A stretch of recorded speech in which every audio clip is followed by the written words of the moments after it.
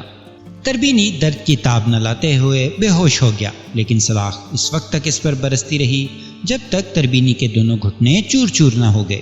تربینی کو خون میں لت پت چھوڑ کر میں نے سلاخ پھینکی اور واپسی کے ارادے سے پلٹا۔ انکا نے سہمی ہوئی آواز میں کہا، جمیل، دوسرے کمرے میں ان واقعات کا ایک عینی شاہد موجود ہے، ایک حسین اور صحت مند لڑکی۔ میں بہت دنوں سے پیاسی ہوں میرے مالک۔ انکا کے اس انداز کا مطلب مجھے معلوم تھا۔ اس لڑکی کو میں بالکل فراموش کر بیٹھا تھا جسے تربینی نے میری آواز سن کر دوسرے کمرے میں چھپا دیا تھا۔ انکا کے ٹوکنے پر مجھے خیال ہوا کہ وہ میرے لیے خواہ مخواہ خطرے کا باعث بن سکتی ہے۔ ممکن ہے اس نے دوسرے کمرے میں چھپ کر مجھے دیکھ بھی لیا ہو۔ میں نے بڑھ کر دوسرے کمرے میں قدم رکھا تو اس کا سارا بدن پسینے میں نہایا ہوا تھا اور کپڑے بدن سے چپک گئے تھے۔ مجھے سامنے دیکھ کر وہ گھگھیانے لگی اور لرزتی ہوئی آواز میں بولی، بھگوان کے لیے مجھے مت مارو، میں بے قصور ہوں، میں تمہاری ہر آشا پوری کرنے کو تیار ہوں۔ شادی شدہ ہو؟ میں نے اس کی بات کو نظر انداز کر کے پوچھا۔ نہیں، البتہ میری منگنی ہو چکی ہے، اگلے ماہ میرا بیاہ ہونے والا ہے، لڑکی نے گڑ گڑا کر جواب دیا۔ بھگوان کے لیے مجھے مت مارو، میں وچن دیتی ہوں کہ تمہارا راز کسی پر ظاہر نہیں کروں گی۔ اس کی باتوں میں نہ آنا جمیل، انکا نے جلدی سے کہا، یہ کوئی معمولی فاحشہ نہیں ہے، اس کی شناسائی یہاں کے پولیس افسروں سے بھی ہے۔ اگر اس وقت تم نے اسے چھوڑ دیا تو تم خطروں میں گھر جاؤ گے، پھر میرے حلق میں کانٹے بھی تو پڑ رہے ہیں۔ میں مری جا رہی ہوں جمیل، اپنی انکا کا خیال کرو۔ میں انکا کا مشورہ مان کر آگے بڑھا تو لڑکی کمرے میں ادھر ادھر بھاگنے لگی۔ وہ ہذیانی انداز میں چیخنے چلانے لگی، لیکن وہ جاتی کہاں؟ جلد ہی میں نے اسے جا لیا۔ وہ تھر تھر کانپنے لگی، اس کی آنکھیں جیسے حلقوں سے باہر نکل پڑی۔ پھر جگہ جگہ اسے نہ جانے کیا ہوا کہ اس نے اپنے کپڑے پھاڑنے شروع کر دیے۔ شاید وہ میری توجہ اپنے بدن کی جانب ممدول کرانا چاہتی تھی، لیکن اس کے اس عمل سے میرا غصہ اور تیز ہو گیا۔ اسی چیخو پکار میں دروازے پر دستک ہونے لگی۔ دربان زور زور سے دروازہ پیٹ رہا تھا۔ لڑکی نے اور زور سے چیخنا شروع کر دیا۔ اسی لمحے انکا نے مجھ سے کہا، جمیل تم یہاں سے چلے جاؤ، میں دربان کے سر پر جا کر تمام کام سنبھالتی ہوں۔ قریب تھا کہ دربان دروازہ توڑ دیتا۔ میں نے انکا سے کہا، اب تم اسے سنبھالو، دربان اور اس لڑکی کو خاموش کرنا تمہارا کام ہے۔ انکا ایک لمحے میں میرے سر سے غائب ہو گئی۔ میں نے آگے بڑھ کر دروازہ کھول دیا۔ مجھے معلوم تھا کہ انکا دربان کے سر پر گئی ہوگی۔ جیسے ہی دروازہ کھلا، خوفزدہ لڑکی بے تحاشا دروازے کی طرف بھاگی اور دربان کو پہلو سے چپک گئی۔ دربان نے میری طرف نہیں دیکھا۔ اس نے از خود رفتہ ہو کر لڑکی کو اپنی آغوش میں سمیٹ لیا۔ مجھے اندازہ تھا کہ اس کے بعد کیا ہوگا۔ اب میرا وہاں رکنا بے سود تھا، چنانچہ میں دبے قدموں واپس چلا آیا۔ اب یہ واقعہ بیان کرنے کی ضرورت ہے کہ دوسرے دن اخباروں نے تربینی کے گھر ہونے والے اس خونی حادثے کے بارے میں کیسی دلچسپ اور ہنگامہ خیز خبریں شائع کی۔ میں کوئی 4 روز اور پونا میں رہا۔ پونا میں کلدیپ کی یاد رہ کر آئی۔ یوں پونا میں صرف ایک مرتبہ اور آنے کا اشتیاق تھا تاکہ میں تربینی کو بھی اپنی طرح یہاں کی سڑکوں پر بھیک مانگتے دیکھوں۔ انکا کو میں نے ہدایت کر دی تھی کہ وہ تربینی کی تمام دولت وغیرہ پر نگاہ رکھے، اور جب وہ اسپتال سے واپس آئے تو اس کے پاس سر چھپانے کا کوئی ٹھکانہ نہیں ہونا چاہیے۔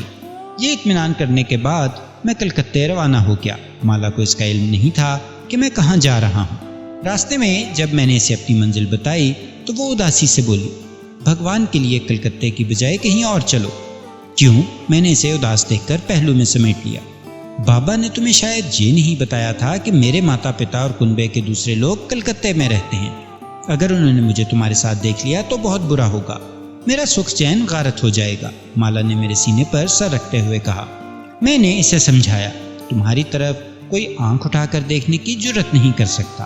میرا نام جمیل احمد خان ہے، تم کیوں پریشان ہوتی ہو؟ تمہارے لیے تو میں جان پر کھیل جاؤں گا۔ تم نہیں جانتے، تمہارے ساتھ دیکھ کر وہ لوگ ایک طوفان برپا کر دیں گے، وہ بہت ظالم لوگ ہیں۔ مالا برابر اصرار کرتی رہی کہ میں کلکتے کا سفر ترک کر دوں، لیکن میں نے کسی نہ کسی طرح اسے سمجھا بجھا لیا۔ اگر وہ نہ مانتی تو میں بھی کسی قیمت پر یہ سفر ترک نہ کرتا۔ میرے سامنے اب ایک سنہری زندگی باہیں پھیلائے کھڑی تھی۔ انکا، پریتم لال کی دان کی ہوئی مالا، اس کی شکتیاں، بمبئی میں کوٹھی، مال و دولت، لیکن ان سب چیزوں سے مکمل لطف اٹھانے کے لیے ضروری تھا کہ میں سینے کا وہ بوجھ اتار دوں جو نرگس کی ظالمانہ موت کے بعد بدری نارائن نے مجھ پر لاد دیا تھا۔ میں اس روز پنڈت سے انتقام لینا چاہتا تھا جس نے میری زندگی کی سب سے قیمتی چیز مجھ سے چھین لی تھی۔ پریتم لال کی دی ہوئی شکتی اور انکا کی پرسرار قوتوں کی وجہ سے مجھے قوی امید تھی کہ اب میں کالی کے مندر میں داخل ہو کر بدری نارائن کو مار سکتا ہوں۔ گاڑی کلکتے کی طرف رواں دواں تھی۔ رات کا وقت تھا۔ ڈبے میں میرے اور مالا کے سوا کوئی اور نہیں تھا۔ ٹرین ایک اسٹیشن پر رکی۔ فرسٹ کلاس کے ڈبے میں رات کے وقت مسافروں کو زحمت نہیں دی جاتی، مگر میرے ڈبے کا دروازہ زور زور سے پیٹنے کی آواز آ رہی تھی۔ میں نے جھلا کر دروازہ کھولا تو 3 مسافر کھڑے دیکھے۔ انہوں نے میرے دروازے پر نمودار ہوتے ہی معذرت خواہانہ اور التجائی لہجے میں کہا، جناب ہمیں اگلے اسٹیشن پر اترنا ہے، گاڑی چلنے والی ہے، اس وقت کوئی شخص ہمیں جگہ نہیں دے گا، ازراہ کرم آپ ہمیں اجازت دے دیجیے۔ میں نے تامل کیا، لیکن جناب میرے ساتھ ایک خاتون بھی ہے۔ ان میں سے ایک نے بڑے شائستہ لہجے میں کہا، محترم خاتون ہماری بہن کی جگہ ہے، یقین کیجیے ہم انہیں کوئی زحمت نہیں دیں گے۔ ان کی درخواست جاری تھی کہ ٹرین چلنے لگی۔ اب یہ ناممکن تھا کہ میں انہیں منع کر دیتا، مجبوراً انہیں اندر آنے کی اجازت دینی پڑی۔ میں خود مالا کی سیٹ پر چلا گیا۔ اگلے اسٹیشن تک کوئی 1 گھنٹے کا فاصلہ باقی تھا۔ وہ تینوں بہت ندامت سے سامنے والی نشست پر بیٹھ گئے اور بار بار معذرت طلب کرنے لگے۔ انکا اس وقت سوئی ہوئی تھی۔ گاڑی چلے ہوئے ابھی 5 منٹ ہی گزرے تھے کہ مالا نے مجھ سے کہا، تم اس شخص کو دیکھ رہے ہو؟ یہ بار بار مجھ پر الٹی سیدھی آنکھیں ڈالنے لگتا ہے، صورت ہی سے بدماش معلوم ہوتا ہے۔ میں نے مالا کے اشارے پر اس نوجوان کی طرف دیکھا۔ وہ مسلسل مالا کو تکے جا رہا تھا۔ کچھ سوچ کر میں نے اپنے سر کو جھٹکا دیا۔ انکا ہڑبڑا کر جاگ گئی۔ میں نے دل ہی دل میں اس سے کہا، ذرا اس سامنے والے نوجوان پر نگاہ رکھو۔ ارے جمیل، یہ تم نے کیا کیا؟ انکا تیزی سے بولی، یہ تینوں بدماش بری نیت سے اس ڈبے میں داخل ہوئے ہیں۔ پہلے ان کا ارادہ تمہیں لوٹنے کا تھا، مگر مالا کو دیکھ کر ان کے دلوں میں کچھ فتور آ گیا ہے۔ تم نے انہیں اندر کیوں آنے دیا؟ ان کے تو ہوش ٹھکانے آ جائیں گے، میں نے غصے سے کہا۔ میں ان تینوں سے نمٹ لوں گا۔ ان کے پاس ریوالور اور چھرے ہیں، احتیاط سے کام کرنا ہوگا، اجلت میں کوئی کام نہ کرنا۔ میں صرف ایک کے سر پر جا سکتی ہوں، باقی 2 کو سنبھالنا میرے لیے ذرا دشوار ہوگا۔ انکا نے تشویش سے کہا۔ ان تینوں میں سے 2 آدمی نوجوان تھے اور ایک ادھیڑ عمر کا تھا۔ میں نے انہیں پہلی بار توجہ سے دیکھا۔ ان تینوں کے پاس ریوالور بھی تھے۔ وہ یقیناً یہ سمجھے ہوں گے کہ میں کچھ سہم گیا ہوں۔ وہ تینوں میری طرف دیکھ کر بیک وقت مسکرائے اور ان تینوں نے جیبوں میں ہاتھ ڈال دی، اور جب فوراً ہی ان کے ہاتھ جیبوں سے برآمد ہوئے تو وہ ریوالوروں سے لیس تھے۔ ان کی مسکراہٹ معنی خیز ہو گئی تھی۔ انہوں نے کمال پھرتی سے اپنے ریوالور مجھ پر تان لیے۔ میں نے اطمینان کی نظر سے انہیں دیکھا۔ خوب، میں نے کہا، خاصے اسمارٹ نظر آتے ہیں آپ حضرات۔ یقیناً انہیں اس سے پہلے کسی ایسے مسافر سے واسطہ نہیں پڑا ہوگا جو اتنے اطمینان اور سکون سے انہیں جواب دے۔ ادھیڑ عمر کا آدمی ہنسنے لگا۔ مالا سہم کر مجھ سے چپک گئی۔ وہ رعونت کے ساتھ مجھ سے مخاطب ہوا۔ مسٹر، یہ کھلونے نہیں ہیں، اصل ریوالور ہیں۔ ابھی تھوڑی دیر میں ان کے اصل ہونے کا پتہ چل جائے گا۔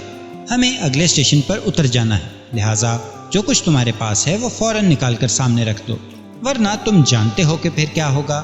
شاباش، اچھے بچوں کی طرح ہمارا کہنا مانو، اس نے چمکارتے ہوئے کہا، ورنہ تمہیں قتل کر کے ڈبے سے باہر پھینک دیا جائے گا اور تمہاری چھوکری ہماری آغوش کی زینت بن جائے گی۔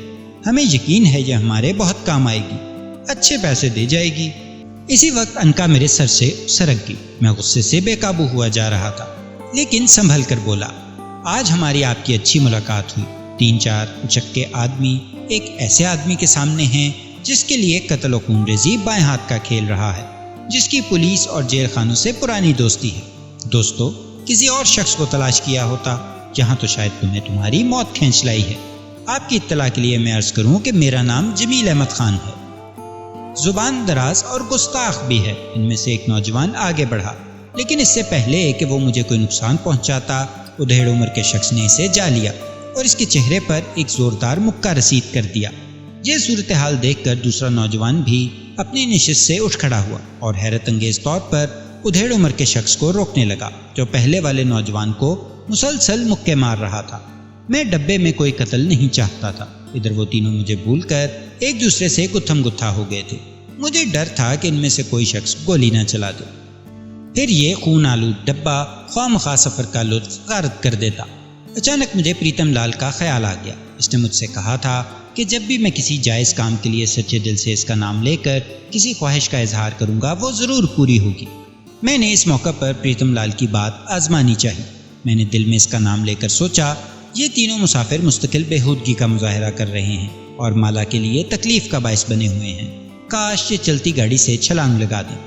میرے دل میں اس خیال کا آنا تھا کہ ادھیڑ عمر کے آدمی نے جو سخت مشتعل نظر آ رہا تھا دروازہ کھولا اور اپنے ایک نوجوان ساتھی کو چلتی ٹرین سے دھکا دے دیا۔ دوسرے نوجوان کے چہرے پر کرختگی کے آثار نمایاں ہوئے اور وہ اس طرح چیخنے لگا جیسے کوئی خونخوار درندہ اسے کاٹ رہا ہو۔ پھر وہ وحشت میں خود بخود ڈبے سے کود گیا اور اس کی دیکھا دیکھی ادھیڑ عمر کے آدمی نے بھی چھلانگ لگا دی۔ میں نے اطمینان کا سانس لیا۔ رات کا وقت تھا، اس لیے ان مسافروں کی دیوانگی میرے لیے کسی دشواری کا سبب نہیں بن سکتی تھی، لیکن مالا نے اس واقعے کا بہت گہرا اثر لیا۔ وہ بہت دیر تک سہمی ہوئی مجھ سے چمٹی رہی اور خوفزدہ آواز میں کہنے لگی، انہوں نے اپنے آپ گاڑی سے چھلانگ کیوں لگا دی؟ کچھ دیر پہلے تک تو وہ ٹھیک ٹھاک نظر آ رہے تھے۔ تمہاری طرف جو بھی غلط نظروں سے دیکھے گا اس کا یہی انجام ہوگا، میں نے مالا کو قریب کر کے کہا، مگر اس کی سمجھ میں کوئی بات نہیں آئی۔ حیرت ہے یہ سب اتنی جلدی کیسے ہو گیا؟ کیا وہ تینوں مسافر ذہنی مریض تھے؟ میں نے ادھر ادھر کی باتیں کر کے اسے ٹالنا چاہا۔ وہ بار بار کریت کریت کر مجھ سے پوچھتی رہی کہ آخر یہ سب کچھ کیسے ہو گیا۔ میں اسے بتانا نہیں چاہتا تھا کہ سارا تماشا انکا اور پریتم لال کی شکتی کی وجہ سے ممکن ہوا۔ اس کے بعد میں نے گفتگو کا رخ بدل دیا، لیکن مالا بہت دیر تک اس اندیشے میں مبتلا رہی کہ کہیں وہ لٹیرے دوبارہ نہ آ جائے۔ انکا میرے سر پر آ گئی تھی اور آتے ہی پھر سو گئی تھی، جیسے یہ حادثہ اس کی نظر میں کوئی حیثیت ہی نہ رکھتا۔ سفر کے دوران مالا کے ذہن پر یہ ہیبت ناک واقعہ برابر طاری رہا۔ پھر جب کلکتہ قریب آنے لگا تو اس کی حالت کچھ بدلی اور وہ اپنے رشتہ داروں کے بارے میں باتیں کرنے لگی۔ باتیں کرتے کرتے اس نے مجھ سے پوچھا، جمیل تمہارے بھی تو کچھ رشتہ دار ہوں گے، کہاں رہتے ہیں وہ؟ میں نے سرد آہ بھری اور کہا، سب مر چکے ہیں، اب میں اس دنیا میں بالکل اکیلا ہوں۔ میں جو تمہارے ساتھ ہوں۔ اس نے پیار سے میرے گلے میں باہیں ڈال دی۔ گاڑی جب پٹنہ اسٹیشن پر ٹھہری تو میں اسٹیشن کا نظارہ کرنے کے لیے ڈبے سے باہر آ گیا۔ پلیٹ فارم پر صبح کا وقت تھا۔ میں نے ایک بوڑھے داڑھی والے شخص کو شیروانی میں ملبوس ادھر ادھر بھاگتے دیکھا۔ تو ناظرین یہ تھی آج کی قسط، امید ہے آپ کو پسند آئی ہوگی۔ انشاءاللہ ملتے ہیں اگلی قسط کے ساتھ۔ اپنا بہت سا خیال رکھیے، اللہ نگہبان۔